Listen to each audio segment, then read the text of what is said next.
Is there anything else that you would like to share that I may not have asked you that, you think would be something that people could walk away with from this interview to know about Music City as a whole and the people that used to walk the streets there?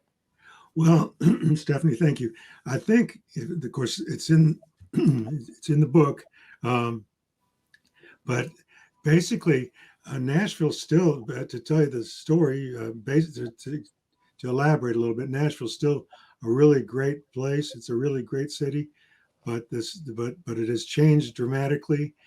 And part of the story, an underlying theme of this book, is not only the disappearance of these great older artists for the most case in the most cases, but also the change in the city. And I wanted to illustrate that. I did uh, prefer the city where you could see the capital, state capital, from just about any place. I liked it. I liked Music Row before it became what I refer to now as as sort of a honky tonk Disney World. It's a wonderful place for tourists and visiting business people to go, and I recommend people go down there. But it's not what it was.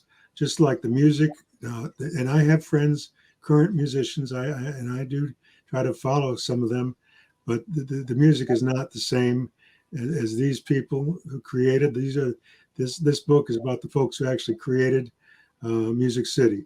Now I didn't know Hank Williams, so he's not in there except by reference. But I did know Earl Scruggs and Mac Wiseman, who played with flat top guitar player with Flattened Scruggs and helped form the Country Music Association. I mean, all these people. Cash, I knew. Chris Christopherson remains a great friend, and he was the guy who changed the vocabulary of country music. There'd never been anything but him, and anything like him before he came.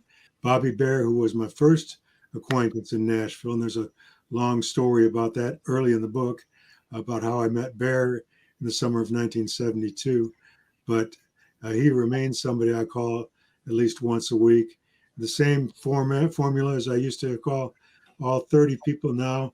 There aren't so many, but I still call these people to make sure that I call Bear just because he's a great friend. He and I consider ourselves the best of friends. And Chris also, I mostly communicate with his wife Lisa, but we're still very close.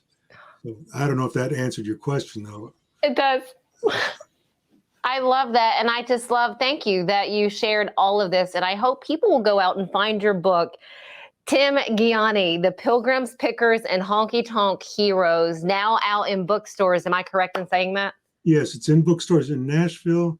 And it was when I was up speaking in Clarksville. It's in the Books a Million up there. There's probably other stores. It's in some bookstores around the country, and I'm hoping it gets into more places.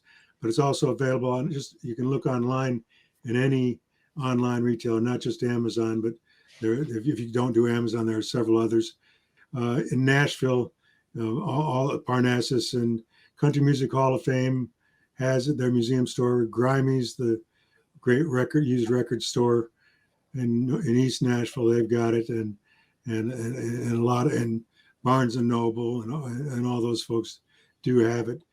And I hope that the people check out their local bookstores to see if they have it. And if they don't have it, tell them to order it and keep some in stock. But otherwise, it's available online.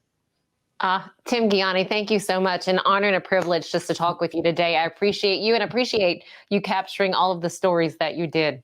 Tim Ghianni, again, author, storyteller. You can find his book in bookstores, Pilgrims, Pickers, and Honky Tonk Heroes. Thank you, sir. Thank you, Stephanie, very, very much. Have a great day. You too. Stick right here with us on Mornings on Main Street. We have so much more coming up right after this.